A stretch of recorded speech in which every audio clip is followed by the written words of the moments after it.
Le titre que j'ai proposé pour mon intervention de ce jour, et que Marie-Hélène a rappelé, est « Avenir du désir ». En effet, la question du désir est le centre de l'affaire de la psychanalyse, car ce qui émerge dans une psychanalyse, c'est précisément la question de son désir. Bien sûr, si je pointe cela, c'est grâce à la lecture de Freud, de Lacan, du travail au sein du RPH, et aussi par l'expérience qui est la mienne. Pourquoi avoir voulu entrer au RPH? Pourquoi m'inscrire dans cette école de psychanalyse? Dans les autres écoles, ce qui était frappant lorsque j'étais étudiante et que j'allais à des séminaires ou des colloques, était le fait que les psychanalystes que j'y entendais parlaient, puis partaient, ou parlaient à la fin avec des personnes d'un âge certain, tout comme eux.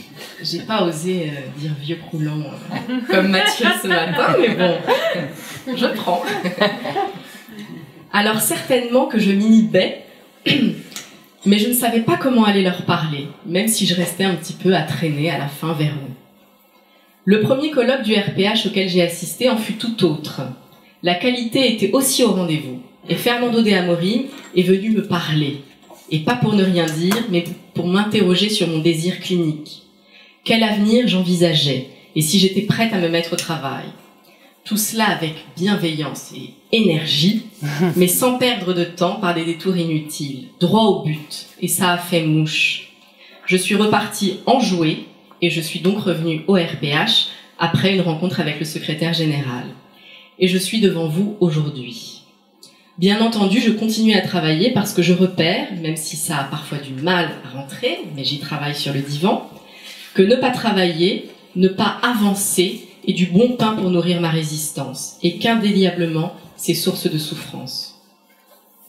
Quelle est la proposition du RPH initiée par Fernando de Amorim, dont il a été un peu question ce matin? Eh bien, c'est de permettre aux étudiants de ne plus être spectateurs inhibés d'une scène qui se déroulerait devant eux et à laquelle ils laisseraient les grands participer. Je nomme grands les psychanalystes que j'entendais étudiantes et que je continue d'aller écouter. Le RPH permet aux personnes qui en ont le désir de travailler rigoureusement et joyeusement à la clinique. De former des psychanalystes qui seront les psychanalystes de demain. Car de grand, l'être passe à vieux, puis disparaît. C'est le cours de la vie. Aussi, rester à compter sur les autres pour la psychanalyse n'est pas un bon calcul, car ces autres ne sont pas des grands autres. Commencer à se former au plus tôt pour pouvoir justement être des psychanalystes œuvrant pour la psychanalyse et amis de notre désir.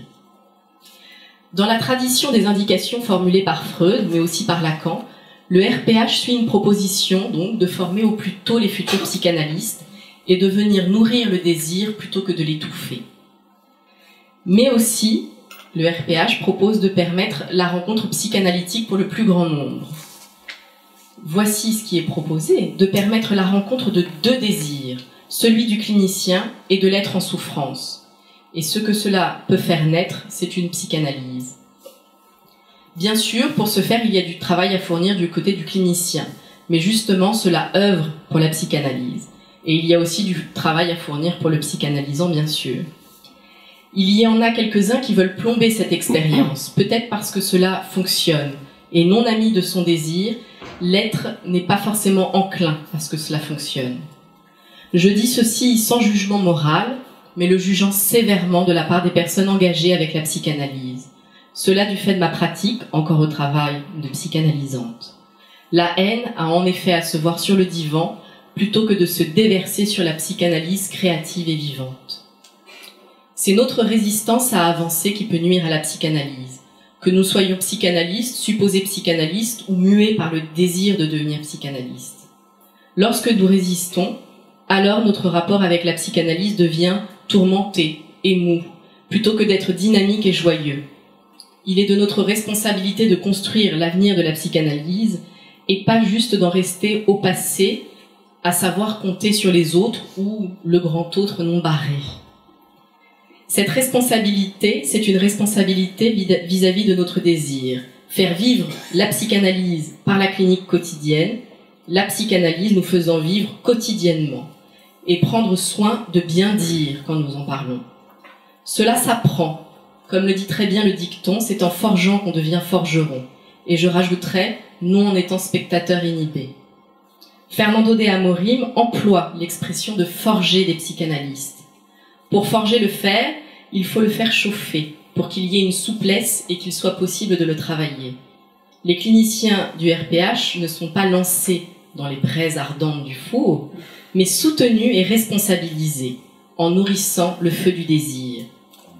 Là où l'on peut entendre certains alourdir leur énergie afin de dire que la psychanalyse va mal, se meurt ou s'autodétruit, il y a d'autres voies comme celle que soutient le RPH et que Fernando de Amorim porte depuis longue date, à savoir de permettre au plus tôt de commencer à travailler cliniquement et de devenir un artisan de la psychanalyse.